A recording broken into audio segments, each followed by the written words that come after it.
This is definitely the most underrated mind-bending sci-fi movie in film history. It's the best sci-fi mystery movie of the 90s, without a doubt. So today, let's take a look at just how mind-blowing this movie's story is. As a child, the protagonist, Cole, witnesses a shooting at an airport, and it becomes a traumatic memory that haunts him for life. Then, the scene shifts to 2035. At this time, Cole has already become a prisoner locked up in jail. Just as Cole wakes up from a nightmare, he hears his cellmate telling him that the prison authorities have called his name. From their conversation, we learn that the authorities have been selecting so-called volunteers from among the prisoners for a highly dangerous mission. None of those who participated in the mission have ever returned alive. Even those who did come back all turned insane. And today, the volunteer spot just so happened to fall on Cole. Although he knows the mission is dangerous, Cole has no choice after all. He's just a prisoner, but before participating as a volunteer, Cole must first complete another test. Then, fully equipped,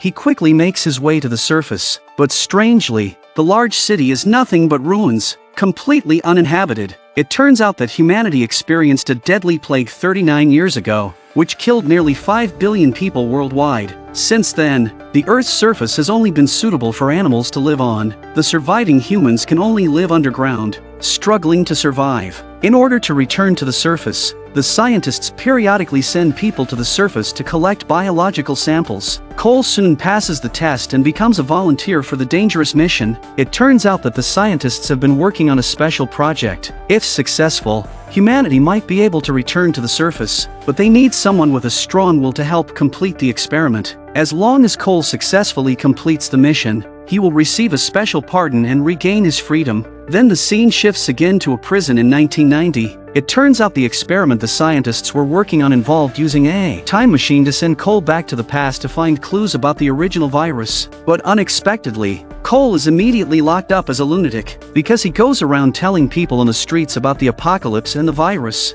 and even puts several police officers in the hospital. So the police bring in a psychologist, Catherine, to see if Cole is really mentally ill. But when Cole sees Catherine, he keeps muttering that he must leave. He needs to gather clues about the virus and says he loves the air here because there are no germs. Catherine, on the other hand, is completely baffled and concludes that Cole is indeed a lunatic. Even worse, during his conversation with Catherine, Cole realizes that it's now 1990. The scientists were supposed to send him back to 1996, before the virus outbreak. When Cole finds out he's in the wrong time, he is utterly confused. But the most important thing now is how to prove he isn't crazy. So during the experts' questioning, Cole tells them that in the future, in 1996, there is an organization called the Army of the 12 Monkeys that develops a virus that will kill 5 billion people worldwide. He was supposed to go back to 1996 to trace the source of the virus, but the time machine malfunctioned, sending him to 1990 by mistake.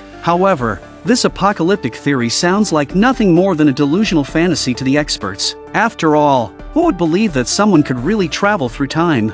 Helpless, Cole continues to insist. He says that all he needs is to make a phone call to prove everything he says is true. It turns out that before leaving, the future scientists gave Cole a phone number. They told him they would monitor that number from the future. If Cole encounters any problems, he can leave a message through that number, and they will find a way to help him. After a brief discussion, the experts decide that making a phone call wouldn't hurt, so they grant Cole's request. But unexpectedly, after Cole makes the call, he is left completely bewildered. What's going on here?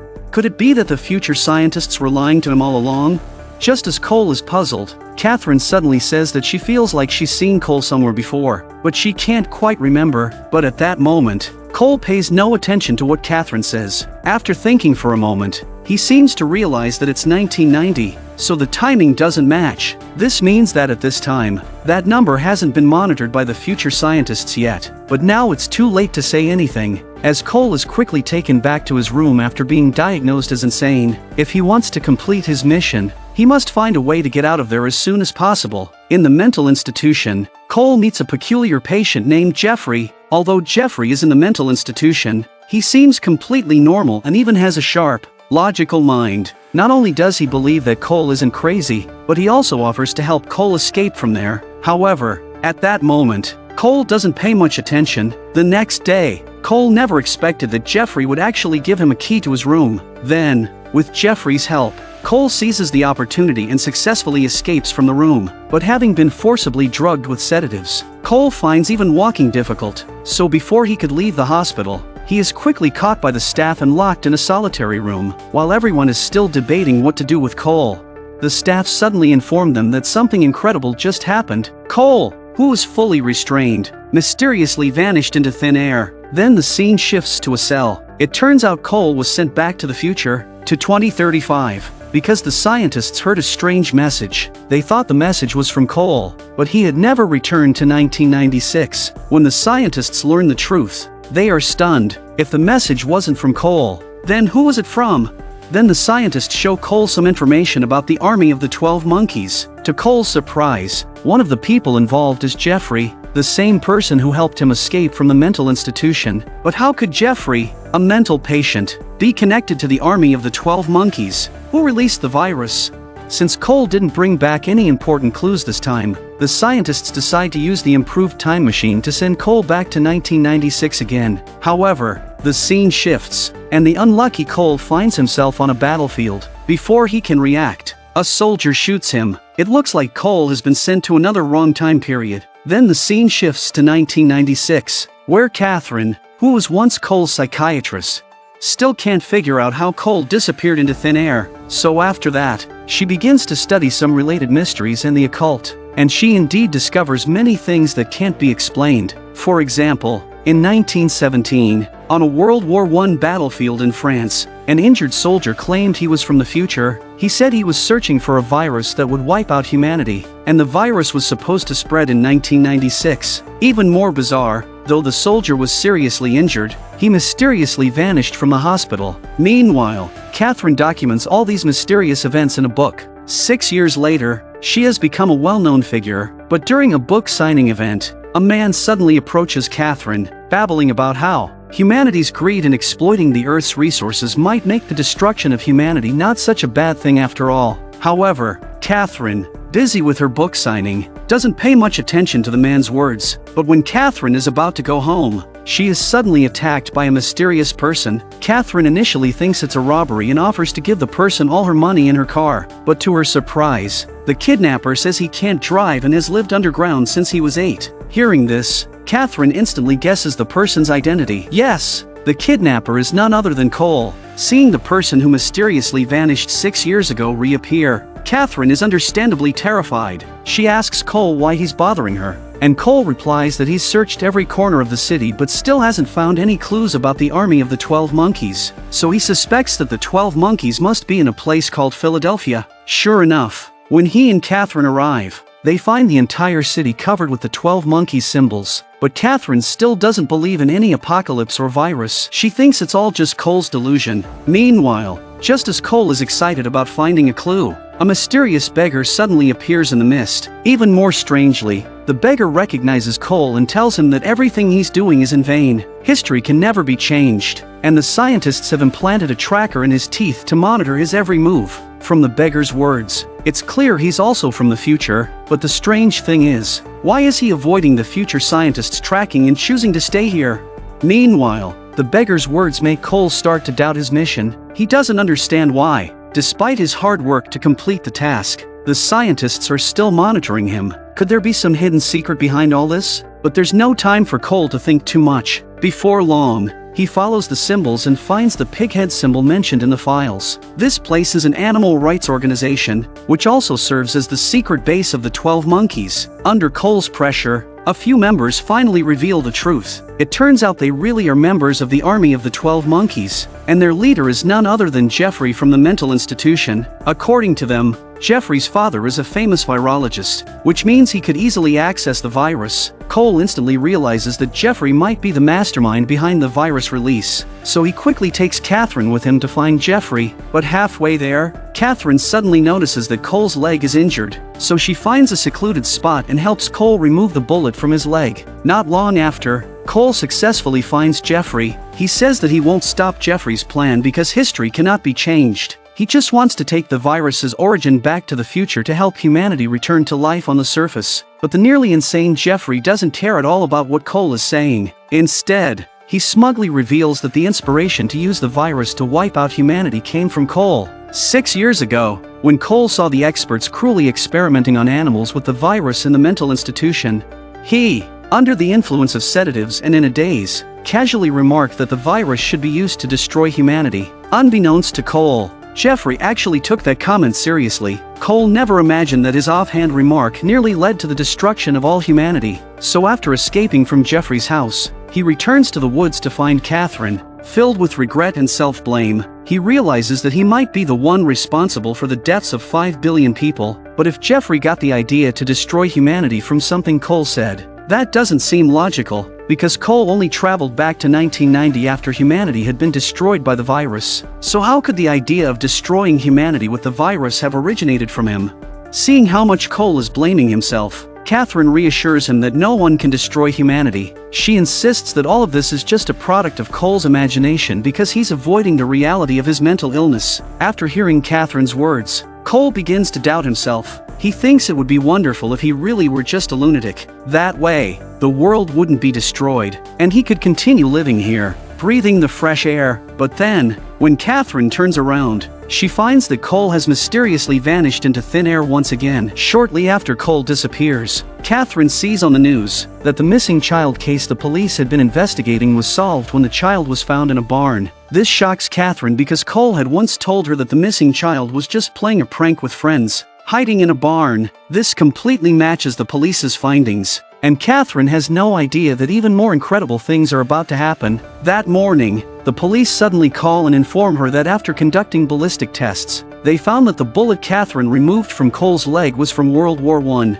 Upon hearing this, Catherine can no longer stay calm. If Cole really is from the future, then the virus that destroys humanity in 1996 might actually be real. So Catherine immediately starts looking through World War I records, and sure enough, she finds a photo of Cole in them. She then realizes that the soldier who mysteriously disappeared during World War I was actually Cole. Catherine immediately pretends to be an expert and contacts Jeffrey's father, telling him about Jeffrey's plan to destroy humanity. But to her surprise, he doesn't believe her at all. Though he acknowledges that his son is indeed crazy, the man still instructs his assistant to upgrade the lab's security system and prohibit anyone from getting close. This assistant will play a significant role later. Now let's return to 2035, where Cole was suddenly transported back to the future that night. And since Cole had found the person responsible for releasing the virus, the scientists lined up to welcome him back. They not only gave him a special pardon but also praised him for successfully completing the mission. They would leave the rest to the professionals, but the scientists don't know that Cole's mindset has already changed. He is now firmly convinced that 2035 is all just a figment of his imagination and that the world he sees isn't real. He doesn't want any pardon,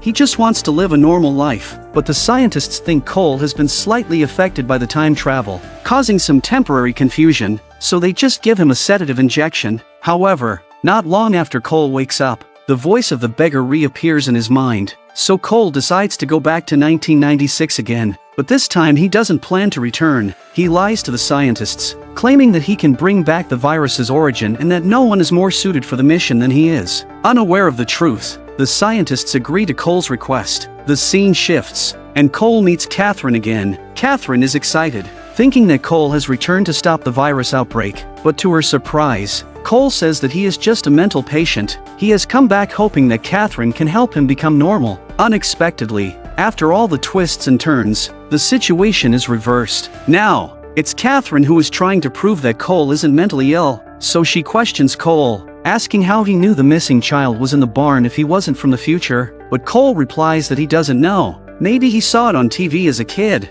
Then Catherine takes out the World War I photo and continues to press Cole on how he explains the bullet. But even faced with irrefutable evidence, Cole still believes it's all just his imagination and that he doesn't care about what happens in the future. At this moment, all he wants is to be a normal person and stay with Catherine forever. But then Catherine suddenly remembers the phone number that Cole mentioned before. Since the timing was wrong then, but it's correct now, could dialing that number prove that Cole really is from the future?